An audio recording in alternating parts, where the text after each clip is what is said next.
This meeting of the Hazelhurst City Council shall come to order. We are now holding our meeting, and at this time I would like to recognize Reverend Jeffrey Spell to be able to give our invocation. Back here? Are you either there or you can come up here? Okay, it doesn't matter. Dustin said we'd be eating first. Let me put it this way, he lied because he was going to cook and he took gone to Atlanta and left. Yeah, well, that's Dustin for you. I want to read from 2 Chronicles chapter 7, one of my favorite scriptures out here, verse 14. If my people who are called by my name humble themselves and pray and seek my face, I will turn from their wicked ways. Then will I hear from heaven and will forgive their sins and heal their land. And I know I don't have to say this, but we know our country's in a mess. And we're going through a lot right now. But God is still in control. And I appreciate all of you that are leading our community and directing it. And we live in a great place. Hazelhurst, I've only lived one other place, but Hazelhurst is still number one, to me, But I just thank all of you for what y'all do for our community. Let's pray. Father God, we thank you.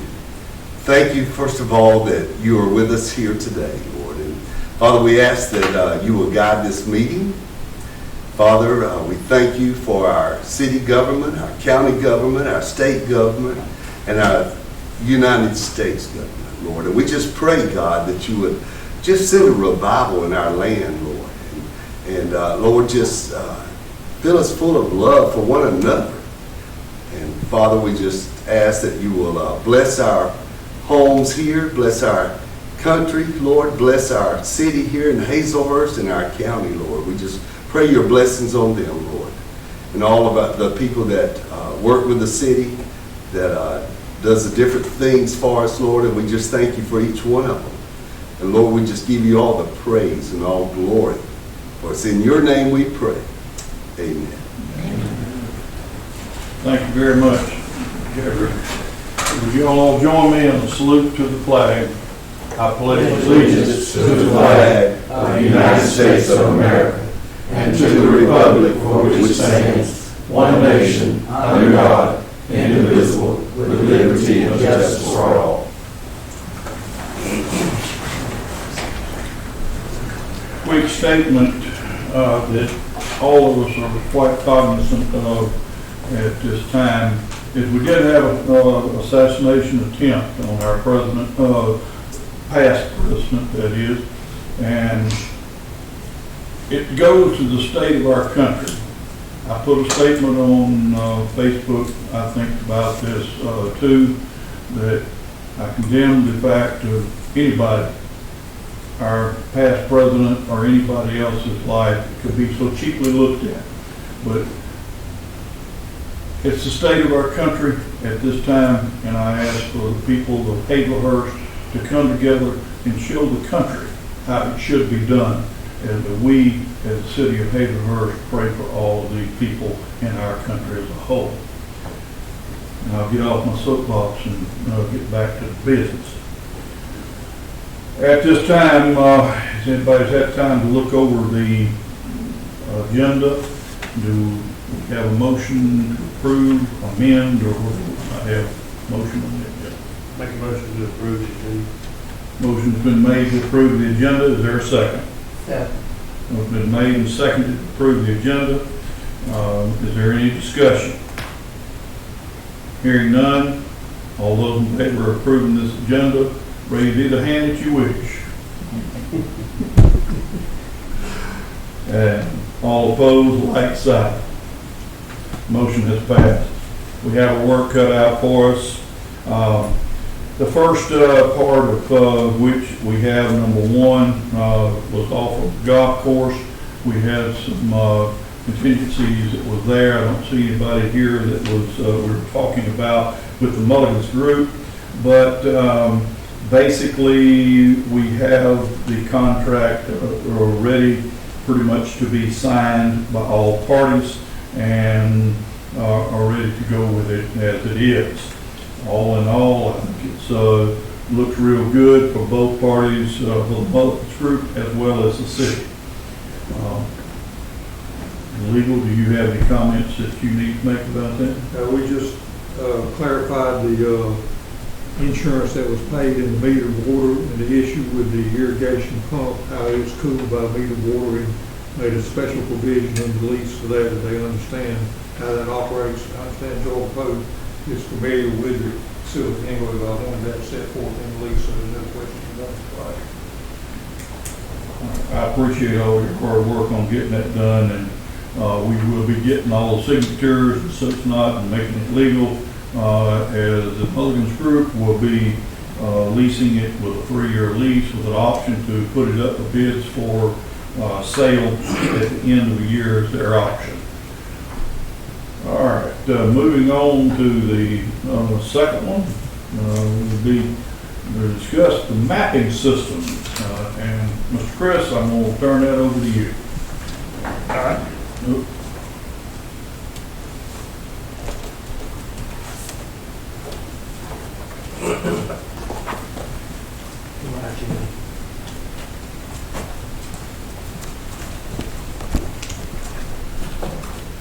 All right, so how many of y'all know what a GIS mapping system is? Anybody familiar with it? Okay, so that's kind of what I'm going to explain is a little bit what it's about. I'm going to try to keep it as quick as possible. If you have any questions, feel free to ask. I had a presentation, but technical difficulties, I did have a paper backup in case, so y'all each have a copy of the presentation that I was going to provide for y'all. So a little bit I want to talk about is why us, what is a cloud-based map, why is it important, the setup, and then how many departments and how many people in the city will actually be able to use this, and then also provide long-term value and support for the system. So a little bit about me. I work for the city of Renton as a full-time job, and then this is a part-time or a side job, if you will, but I have a passion with it. And what started as, honestly, going to a water main break or something like that for the city, you pull out the map that's the size of the front of a truck. You're over there with a magnifying glass trying to figure out where's that valve, all of that. I was like, there's got to be a better way. After kind of going, back and forth with some different people in the industry, so many other systems where we'll let you look at it. We'll let you, you tell us what you want. You add in all the data, they'll add in all the data. You never really own the data. You never really can truly make it something that's live, something that, can be used on a day-to-day basis, can be updated, as you find new aspects of your system. Because let's be honest, those paper maps, they're only as, accurate as somebody, that was there, was drawing it in. So finding those, small things, being able to update them on site.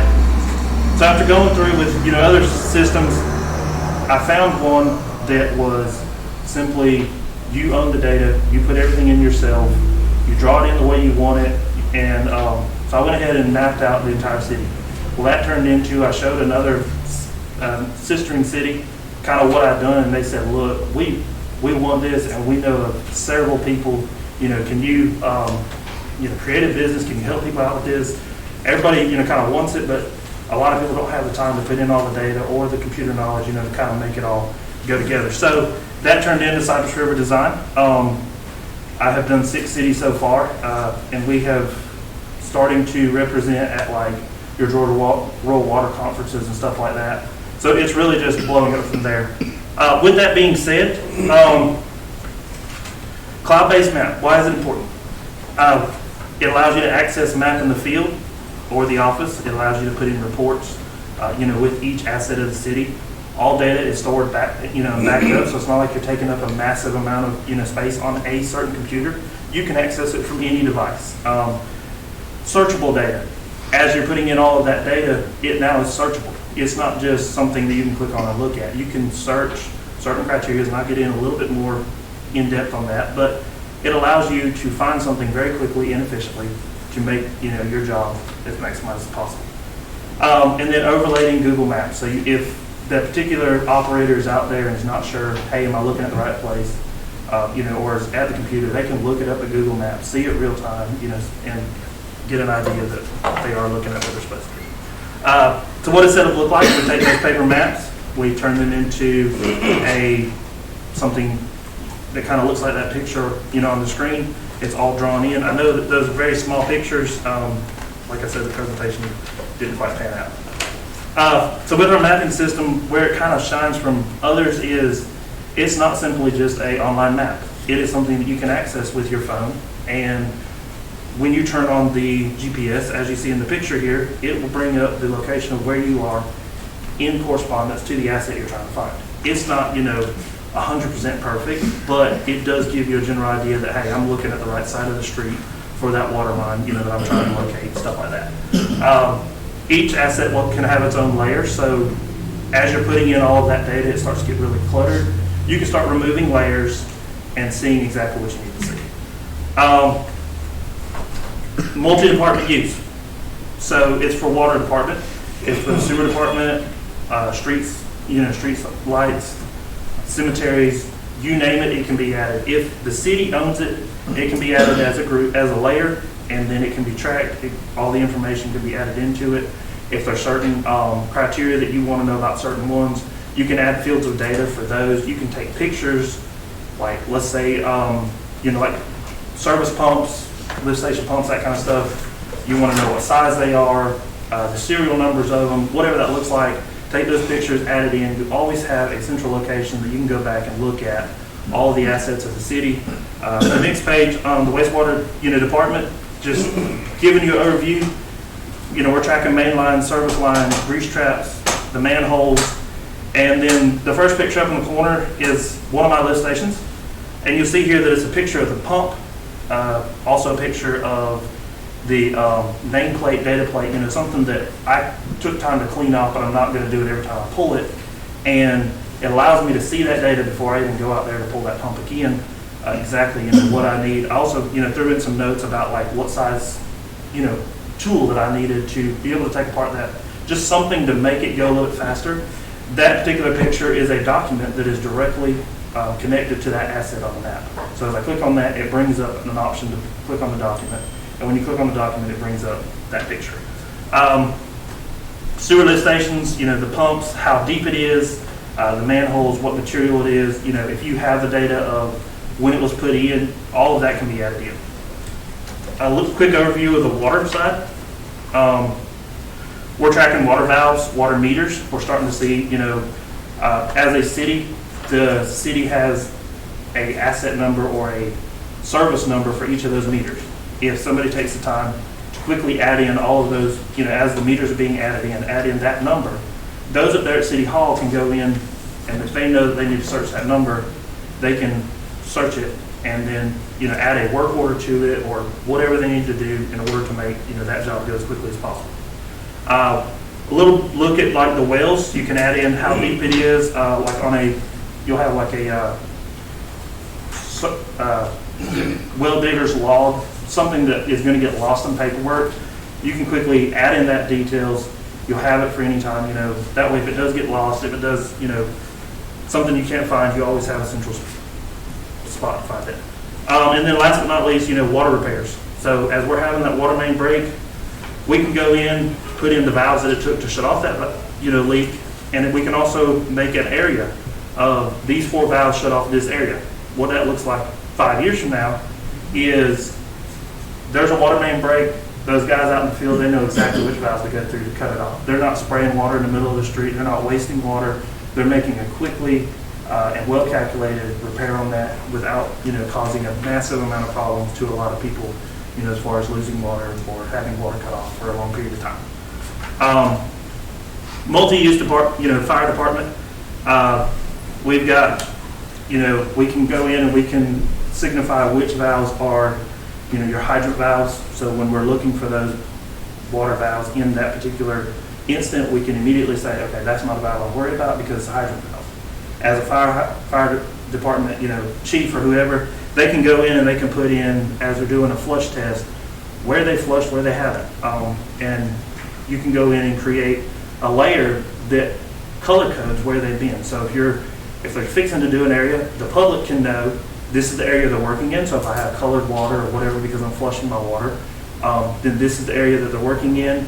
Also, as that firefighter that is in place, they can go in and just simply with a click of a button tell them that, hey, I flushed this hydrant on this date. And it'll slowly color code and change as they're working their way across.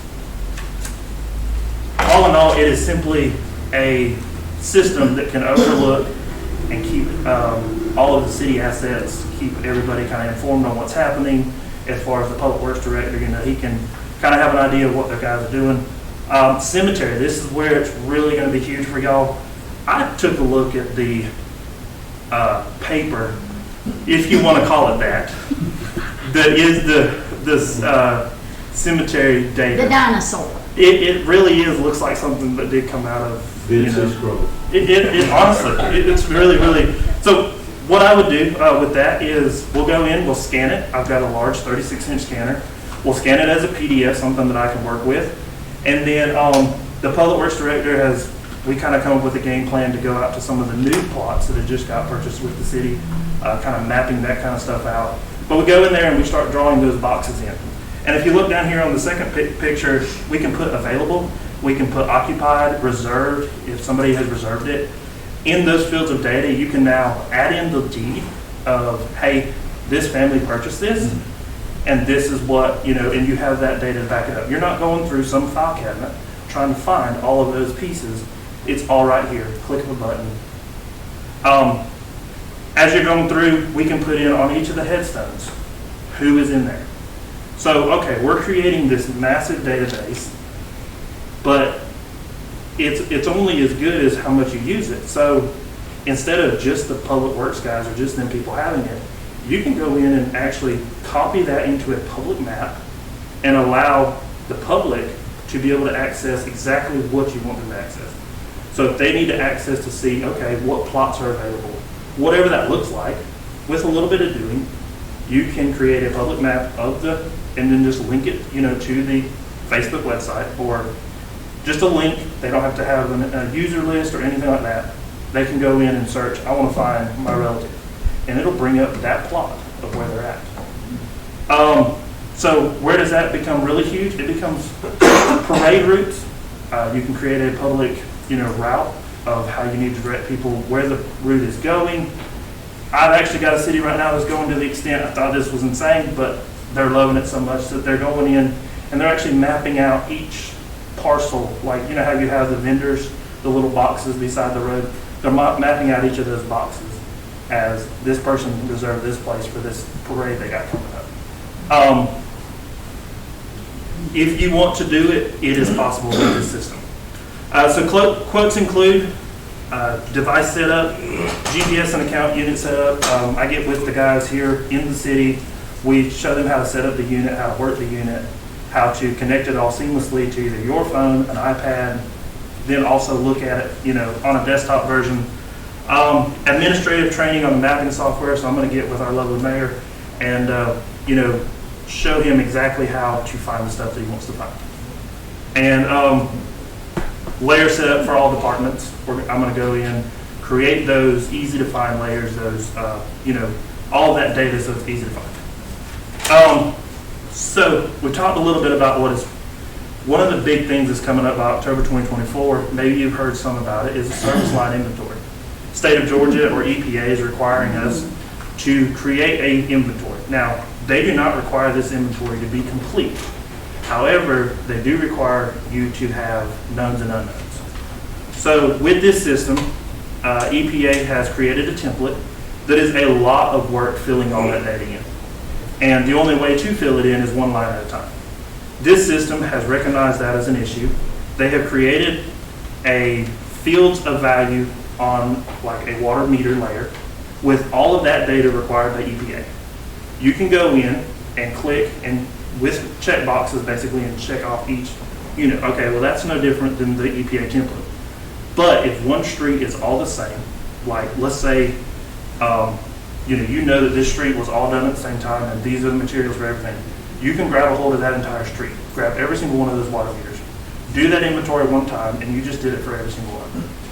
It seamlessly will copy across the board, for all of it. At the end of October 24, because it can be known and unknown, we will simply take whatever data that we were lucky enough to collect before this October 2024 deadline. We'll grab all of the other water meters, and we will simply mark them as unknown, but in doing that, we still have created a completed inventory. You still have stayed within the EPA guideline of creating an inventory. Yes, it's not completed, but it is something that you can submit, and you can do it very efficiently. So a couple other things that are really awesome with it. We're adding in all of this information. We don't want people just to start deleting it. So there's user permissions, people that can go in and look at anything, but cannot delete, touch, edit, unless you give them permission to do so. Tax data is overlaid from the county, so I'll get with your county assessor's office. We'll put in a full tax data map that looks kind of like this box here. Whereas that person is out there looking at that asset, they can say, okay, am I on the right property? They can click on that property and see the property lines where they're supposed to be and make sure that they are indeed in John Doe's property. Work orders. Want to touch on this really quickly. Work orders is something that we can go in and at any point add a work order in. You can put the description of what it is, work performed, if you know what it needs to be performed, the type of work order, and then you can assign people to it. That person then can open up the mapping system and can see that, okay, they have pending work orders they need to do. As they get them done and get completed, the box up here with status that says plan started, completed, and approved, the approve button is only available for the supervisor.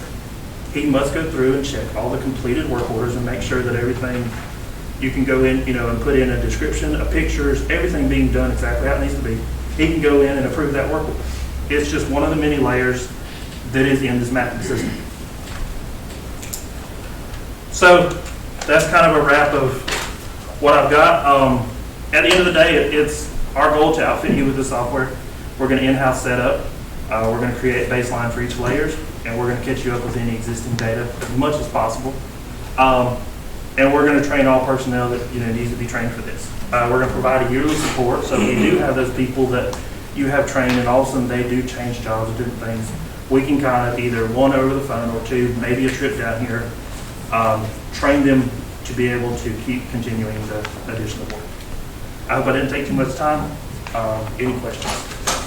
Yes. You mentioned the city doesn't have to give access to everything Right. that you've got. For security reasons, we don't want somebody to be able to see everything we have as far as cutoffs and Right. sabotage and what I'm talking about. Yep. And it's all in the data that you add. So if you add that kind of data in, you can lock and you can have it in a particular map that only the city officials can get to. Not everything is public. Only maps that are public are the ones that you designate as public, and it starts out as a completely blank map. From there, you can add in whatever you need to add in. Now, it's all in a layer, so you're going to add that layer as one. But let's say you add a water meter layer. If you zoom in on the area that you want to share, it will only share that area. So like a full water notice, you can go in and create where the affected area is. People can go and look and see if they're in that area. And then when it's completed, that person that has access can go in there and complete that. And then it'll show up like a green box, area box, whatever you want it to look like, of hey, it's completed. So as the city hall, which I'm well familiar with, gets so many calls about, hey, is my water okay? They can just tell them, go to the Facebook website and you'll see that, the area has been updated, it is completed, you're in the clear. This would not be a public thing, but it would be a safe access as requested if somebody needed that information, put it in there. Right. And it's only accessible, like as far as a public, you can create public maps and then just hold them, and they're not public until you share that URL saying, hey, click on this, and you can see what I'm looking at. So in the Freedom of Information Act, they file that, we would have to have some kind of ability to restrict some things Right. for security reasons. Would you own the data, or does the city own the The data? city owns it. I'm just simply here to put it in and help you get started with My question, I'm gonna try to do all mine at one time. Number one, is I thought we had somebody doing a mapping already. Number two is, you said that EPA or EPD said that by in October we got to have something in place. So, Okay, wait, I'm getting all mine and then, and then the next thing is how much is this gonna cost? okay, I believe, Okay, that's my three. right. Okay, so the first one, Okay. you have had somebody come in and get started, and that reflects on the pricing, is kind of taking over where they left off. Okay. And there's a lot that needs to be done still. And that particular system, it doesn't have the option to be able to search anything. It simply was taking the paper maps and turning it into something that you can look at on a phone and computer, but you really can't make it user-friendly, make it easy, out in the field. I've heard from Chris a couple of different times, it's not much better. So to be able to go in and what the big thing is on the water mains, being able to add in the street of where that water main is located. Now, as they have that problem, they can search that street and see where that main is. And it's quick and simple. It's not searching through the whole city on the map trying to find that particular point. You just search it. What was your second The question? next one is, you said EPA, EPD said we got to have something in place. Yes. What So, is that? service line inventory, it's simply, they want to know what's on your side and what's on the public side. So what's on the city side and what's on the customer side.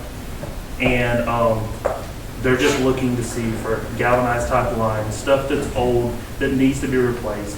Lead, stuff like that.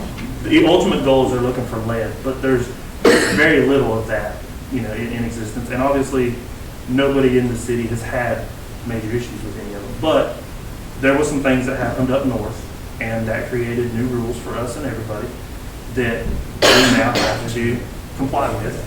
And at the end of the day, it's a formality, but it's required. If I may interject while you're there, Chris, this is where Turnip Seed, we have talked with them about the lead service line inventory. If you recall last month, or maybe the month before, I brought to you all about the grant from JEPA. This is what he's talking about. This has been going on for 2 to 2 3 years, 2 to 3 years. And it's been in the process. They put a deadline out there. So that's what this is. They just recently extended, before the deadline was, you really needed to know kind of what was in the system by October 2024. I think they realized that that was a massive ask because it's not just for the state of Georgia, it is for the entire United States. And there are places like Atlanta that say, we're not even gonna try. Like, to be able to give you that kind of information, we don't even know where to begin. So they came back and they said, okay, we're gonna give you another 3 years. The reality of that is that's probably gonna keep, prorating out. Eventually though, they want to know what is in the ground, and eventually they want to get it replaced into something that is, newer than 1990. And what was your last question? How much is this gonna cost? So I believe, It was included in your packet. It was included in your packet that I sent out to you on Friday. I cheat over print and all. Yes, I did. Y'all- Do you want me to go I over? just can't. Absolutely. I didn't see The it. payment. So, I'll just go through the quote, kind of from start to finish. The initial setup of just kind of getting the map layers set up and everything is about $2,000. From there, we go to adding existing water data. We're going to clean up and we're going to start adding in, that data that we're missing in some of the existing mapping that's already been done. And it's $5,000 for water as well as wastewater. Then we're going to go into the cemetery stuff. This is where we're creating from scratch. We're starting to draw in, the boxes. We're starting to really kind of put in some data. So it's $9,000 for that one. I've got 6 days as hands-on training, updating, doing some GPS data work. Ourselves, me and a buddy of mine, will come here for probably Fridays, Thursdays and Fridays, kind of a group here and there, and kind of help the guys along, kind of get in that initial data. And so that's about $7,000 there. Then we get into the GPS unit. We have, City of Hazelhurst has one unit. Another unit would be about $700 there is a accuracy that's needed for the unit. Instead of paying, before Trimble come out with this option, it was 15 grand for the unit just to get started. And then from there, you pretty much own the accuracy for as long as it was just included forever. But it wasn't very user friendly. It wasn't very cost, efficient for people just to jump on and go with. So they created a $700 unit with a $500 per year subscription as you need it. So this is kind of one of those maps that we want to keep upgrading and make it as live as possible. So you'll probably pay that, $500 per year just to keep that subscription, be able to go out there when you have that emergency situation and add in that data. Then the service line inventory setup, that's kind of its own thing. It's $6,000 for that. And then the first year is free because we're going to be in here, but then it'd be $4,500 per year after that. So it's $35 grand total, kind of upfront. And that is that's a number you kind of got to think about. But I will say I've heard of what other people like as far as different companies are charging, and I'm blown away by how expensive GPS or GIS data can actually be. How long have you been doing this? So I've been doing this for 2 years. 2 years? Yep. And before that, I did my system. I did about 2 years before that, just kind of learning my system, drawing it in, figuring out what I like and don't like. And but I kind of, with having the background of what I do for the city of Greens, I don't know if I said exactly, but I'm over the water wastewater department for the city, and so I'm looking at this kind of stuff all the time. And I got a general idea of what he wants to see, as well as what kind of everybody wants to look at. You see, my concern is this is new, and this will help the city, especially with all the mapping and all. My thing, you got a new company, and if something happened to y'all, then what do we do? So that's why he was trained to do this. Yes, that's the goal. The goal is to have the city workers trained to continue putting it in to, continue the work. I will say though, on the payment side of it all, we were talking a little bit before we came here. We were talking somewhere between 15 to half of it up front, which would be in the general same ballpark. And then from there, we would either prorate it out as a monthly payment, or we were going to kind of figure those details out, is what works for y'all, what works for, me. But that's kind of the route we were going to take. With no finance charges or anything, just straight out, whatever, if we do it that way. And I guess the second thing will be, so there's a lot of markets here, right? With us having potential grants and stuff available for the lead and copper inventory. Right. Would that be something that, I guess we gotta look and see, would that be something, because of what we're using it for and capabilities, right? Would that qualify for us to use that grant to help facilitate this process right here? I've got another city that is currently looking into something like that, and they're mainly focusing on just that. It would possibly, I don't know, and the grants that are coming out, they're kind of,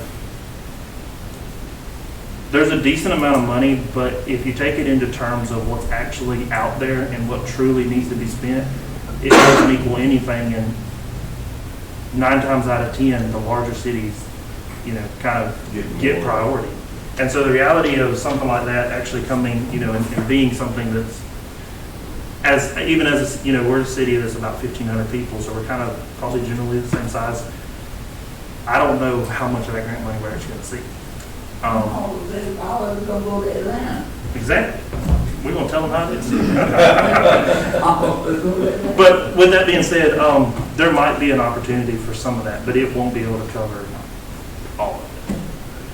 I guess that's the best way to do it. If I may say this, I met the young man when I went for training in Helen last year. And I go to Jekyll, and he says, "You don't remember me?" No. I sat right down by him. But he showed me this while we were at Jekyll. He showed me the layering. layering that is on the unit that he had. And when I mentioned this issue about the cemetery, because this gentleman here has already been through the Booker Place and back, that gentleman has, he has, Mr. Harrell has, I have, and if you've not dealt with that booger, then, ooh, you're lucky. When he told me what he could do with the cemetery mapping, I was like, okay, this is something that needs to be brought before council, because we're going back to the days of Methuselah with that map. And it's not fair to the citizens, to you as council members, to the mayor, to the office employees, to the employees that have to go out there and, to the best of their ability, figure this out. And if he can take it from what I'm understanding, and you please correct me if I'm wrong, you will take it from what I call ground zero, build it to where it's up to date with everything that's within the 2 cemeteries that we have. Is that correct? So for this particular, this is drawing it in, and then this is beginning to put in some of that data. Now, hopefully we can get somebody, because as far as going to every single cemetery, that's not, feasible for me to do, like in I just a understand couple that. days. But it is creating a database that all of that is possible. And then it is also helping the people that need to put that data in. If they have questions, I'm a phone call away. And then I can also remote into the map at any time and help them out with any of those types of things. As long as my username is there, I can open up your map at any time. I can draw stuff in. I'm there as you need it. And again, if I may interject here, Chris, and please correct me if I'm wrong. If we have information for a new water valve or hydrant or whatever, you collect that data. You have to literally send it for them to input it. That's what we're dealing with now. That's what you're dealing with now. Whereas with this system, You do it as you're in the field, putting it in. yes, As that you're in the system, field putting it in, you're putting in that data directly into that asset. It's there. If the person at the City Hall needs it for something, you simply call them and say, hey, on hydrant number XYZ, it's all the data that you need. And it's waiting for you to enter as you have time. and so the data we currently have, let me make sure, the data we currently have does not belong to the city of Hazelhurst. No, that's correct. Okay. It's owned by the engineering company that's got that. Ironically, I was reading an article the other day about a city that came under fire, sued by a homeowner. Their house burned, called fire. Fire department shows up, hooks up to a hydrant. No record, that was an out of service hydrant. City got sued, fire department got sued, and the homeowner won for negligence on behalf of the fire department. This is worth its weight in gold, and that liability insurance there just for the fire hydrant happened that we have. Nevertheless, cemetery burying somebody in the wrong plot, I mean, that's insurance if you ask me. Yes. And a lot of the cemetery side of it is focusing on that new one that really needs some work out there. I've talked with Chris, we've come up with a game plan of basically maybe having a couple of the guys from the county inmates basically creating a block or a PVC box that would be around the 10 by 10 or 10 by 20. 10 to 20 or 10 to 10, either way. Yeah, boxes and going out there and basically mapping it out with like spray paint flag, something like that. Then I would come in one of these days, that I'm in town, and the people that have the GPS unit, they have been gracious enough that if we decide to go with this project, they're going to gift us the super high accuracy. So if you notice right here on the sub-meter accuracy with a 1-year subscription of $500, right, the super high accuracy is down to sub-centimeter. Super, super directly, it is survey grade. However, it costs probably, I think it's $100 or $250 a day. It really is very, very expensive accuracy. But they're going to gift us enough hours to go in and do the cemetery as just a thank you for, I've had a lot of different, clients, but everything, all the cities that I've gotten, I went directly to them, they've supplied all the GPS, and so they're like, look, we know this is expensive, they've had some dealings in the past with Hazelhurst, and I'll quote what the lady said, we love Hazelhurst, and so, let's help them out, and they're gonna give us that accuracy. So that's a huge amount of, high accuracy time block. And the way that works is once you turn it on inside that GPS unit, it's by the hour. So if you only need 1 hour now and you're going to lunch, you're not losing that hour over lunch because you can deactivate it. So it's using that accuracy, for that initial time. This, too, when we've talked about, Dwayne, you mentioned that we've started to map some of these.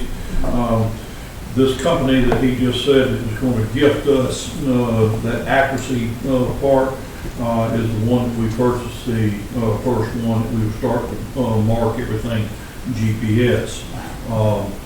So I'll just say it this way, I'm not your salesman, but when I first saw this and everything, I was drooling. The things that I could see that it could help the city just with work orders alone. I could see the things that we would have history that's there, and that we can come up with things like for insurance claims over a period of time. We can go back to those year insurance claims. This is what we had in process, etc. When it comes to that of the fire department and the fire hydrants, I definitely drew on that because this is a money saver for all of our people. ISO comes in, they can see this mapping process, they can see the accuracy of all of the hydrants. Well, they can see it all the way down to the point what size wrench they need to change out this hydrant with. If you put the data in, it's there. Yeah, so Like for instance, out at the wastewater plant, everything about that plant is in the O&M manual. That manual is probably about that thick. Nobody has the time to go in there and look. I have one myself for my waste treatment plant, and what I did is I took one day to go through that manual and actually get that data, like how deep is the tank, how many gallons of the tank. These are things that you need to know, when you're trying to figure out calculations of different things, or you're looking at, can this particular new industry come in, create this amount of flow, can I handle it? Those are types of things that going through that book takes time, or just clicking on that asset and seeing, okay, that's a 600,000 gallon tank, and whatever, it's 18 foot deep, whatever that looks like.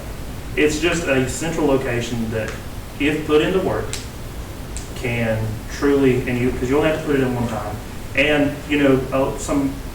one city had a question, just recently, that I just basically started talking to them, and they're like, what if the mapping system that you're using, what if it just all of a sudden they sell out and it doesn't become the same thing? Every evening, it updates into a server, and when you get something substantial done, you can go in and download that update directly to a thumb drive. You will have that information as long as you want. So if you go in and initially put in all the data for the system and everything, get all of the initial in, go ahead and pull you a thumb drive, download it. If nothing else, even if you, add in for a year, something happens unforeseen, you still have all of that data that you just collected. Another thing I want to mention about water mains. How awesome would it be to look back over the last year and say, okay, I've had water main breaks and I've had 4 in this area. That tells me that there's some major issues happening in this area. And every time I've done it, I've cut off 200 customers. But looking at this map, if I add in a valve here and here, every one of those water, customers, I could have cut that number in half. So now instead of having 200 people, I'm having 100 people out of water for these particular. It's looking at the system in a way that you haven't been able to look at before and be like, okay, I can add a valve here, and this will make all of this happen. It's giving the operator that option. I know I'm a technology dinosaur, but I'm just drooling with this system and the potential it has to help our city. This is a work session. You can go back and think about it until Thursday, or if it is legal, you can do it today. So I'll leave that up to you guys at your discussion. think about it a little bit. Okay, we'll look at this and refer this to Thursday, Okay. and that gives us time to be able to look over it and consider things. All right.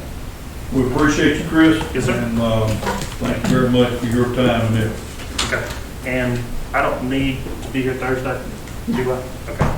I'll contact you. Okay. Okay. Or Chris will, the other Chris. Right. Be safe going home, dear, Yes, ma'am. Thank you. and love on that baby when you get there. I plan on it. She has found her voice Do and you need, Do you want need these any of these back? either way. Take them away. You can- Yeah, because you might can use them for another one. I wrote. I'm gonna hold on to this one. You're welcome I wrote Oh, you wrote on that one. Here, you let's go like.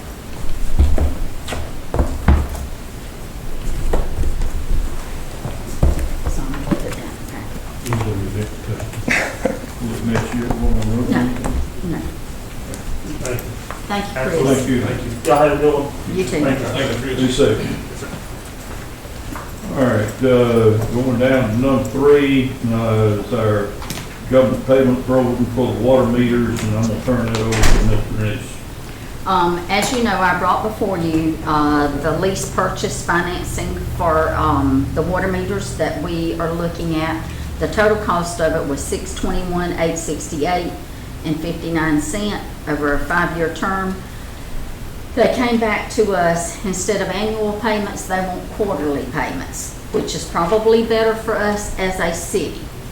The quarterly payments would be $37,303.42. It would begin 6 months from the signing and quarterly thereafter. By the time the 6 months are here, I'm pretty sure everything will be in place. Now, this is 6 months from the time we sign the contract, and then I believe we've been informed that it will be 90 days. Is that correct, Chris? From the time we receive the meters for them to install all of those? Okay. So basically, because you approved it on an annual basis in the last meeting, I would like to amend that motion that you all voted on, that we go with the 6 months from signing with the payments being quarterly thereafter. And that's, if we need to put that on Thursday night, that's fine. Ms.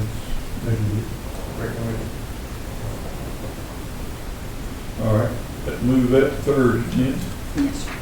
All right, number 4 is discussing the account and the amount of the surcharge we've got that we approved and talked about. I'll let you briefly say something there, Madam Clerk. I was approached, and I know that the surcharge of $4 was voted on. However, I have received information from citizens that they do not live in if they live outside the city limits and they have a surcharge, they do not have police protection. Now, they have got a good point. They said, I am not going to be paying a $4 surcharge whenever I don't have police protection. So y'all need to revisit that, because they can't. In all legal rights, they cannot pay that surcharge when they do not have police protection. This is something that just needs to be brought clearer to the point of what that was for. It was originally brought in as a, for water meters is half of it, and for a fire hydrants maintenance, basically for the other half, and it got misconstrued to that for public service. It was not to be for funding, extra funding for the police department. But this again can be voted on Thursday or whatever we'd like to do. Discussion. I agree for Thursday. So you want this on for Thursday night as well? Yes. Okay, okay. I think where that came from, we can discuss it. Yeah. I think where the misconstrued it came from is it will alleviate some money in the budget so that we don't have to dig the water department out of a hole. They can stand for themselves and make their own money to support themselves. We don't have to provide additional funds to get them to break even because of this additional surcharge, which will alleviate more money in the general fund for us to add salaries to the police department. It's a domino effect. Not that this is going to cover police salary and protection. It's just how it works in the budget to alleviate that money off the general fund. So we just need to make that clear. And the citizens brought, It's you not know, a valid yeah. point. They've got a valid point. Now, they may have fire protection. Do they have hazard service? Yes. Yes. So you have county and city. But when they heard what it was going for, again, y'all may not hear it, but they're gonna come to me. And so I'm putting it out there. Okay? Any other discussion on four? Okay, number 5, revisit and discuss that about the monthly meetings, want to move those to one meeting. Discussion. I just don't think that this is necessary. I think that you need to have one meeting because, personally, I don't think we ought to be voting in a workshop. That's me. I've said it for years. And then to come in here and make a decision, come back on Thursday, you can have it all in. You got a department head that meet on Mondays. That's when that workshop should be done. And it should be passed on to us to be ready to handle on Thursday. To me, this is 2 council meetings. I don't see any need for it. That's right. If I may say here, I've been here going on 10 years, and Commissioner Land, Attorney Smith, y'all can correct me, and Mr. Dwayne as well. We have people, because we have to advertise it, I understand that. But you have department heads and/or employees that they are not going to speak out for fear of that it's going to be put in the newspaper, thus and so said. They're going to come to me and say, Miss Bernice, I need this. What do I need to do? And I understand they feel like this needs to be a work session where they can say what they need to you as elected officials. The only thing with that is that it's to the public. I understand that their reluctance sometimes that they might have, but I'm looking out there today. I don't see a report, but it's still recorded, and they can get all that information if they want at any time. I don't want ever to have any of our employees intimidated by a reporter or anybody else. But it's good information that we get, that we have a reluctance of employees to be able to come and give out this information. While I'm running them out there too, it is legal that we are able to vote on some things. And I do see there are some times that it would be necessary that we would need to vote on some things. If you have a conference that comes up that somebody's supposed to be at, and it's after the date, you need to vote on it before then. Need to have that taken care of. But I think if we need a workshop, we just have a call workshop.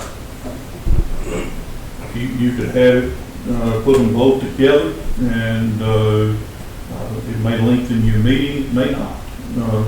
This one's going a little bit longer than what I had imagined, but it depends on the agenda a lot of times and what you're going to have, and the controversies that may come up in the agenda and how much discussion you're going to have. So that each meeting is dependent. And speaking of that, I'll hush.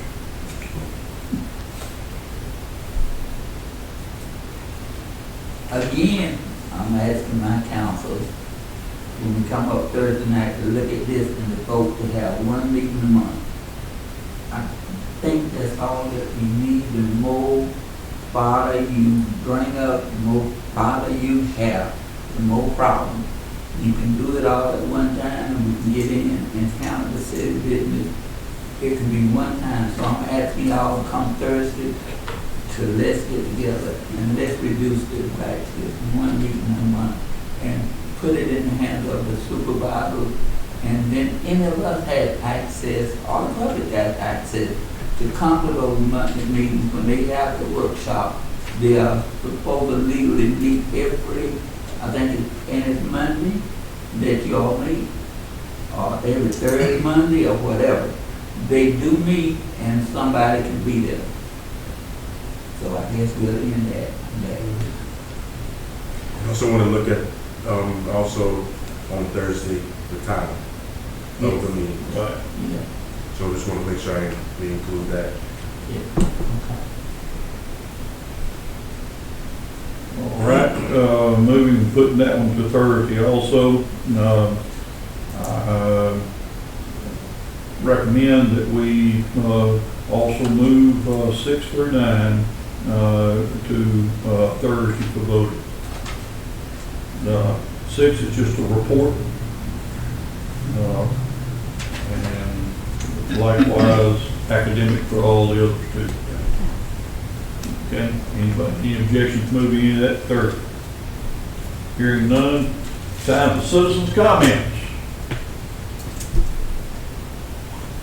Jeffrey, do you have a complaint? Just enjoy it. You're the only one. No, that's true. Mark? Come on.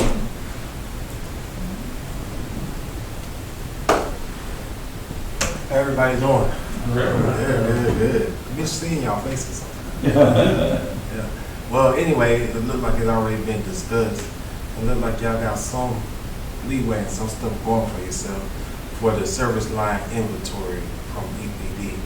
I now work for an engineering firm, and I have completed 4 projects for the service line inventory for City of Alma, Jekyll Island,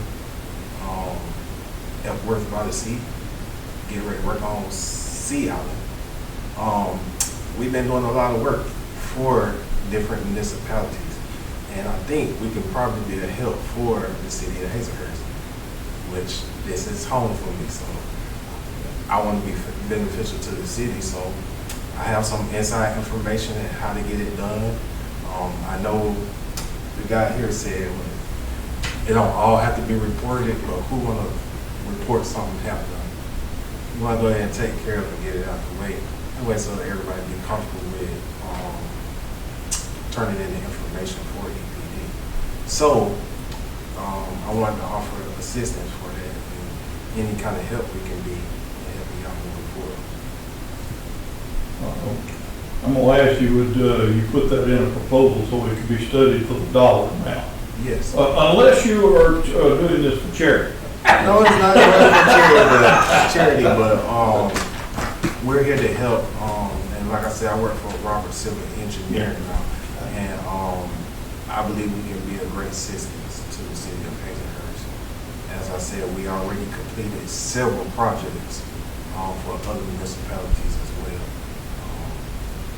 So any help that y'all may need, whether it is the grants and the drawdowns of them, or anywhere to boots on the ground to figure out what y'all do have in the system as far as materials.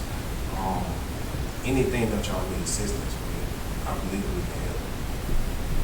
And what company you were with? Robert Civil Engineering. Roberts. Civil Engineering, yes, sir.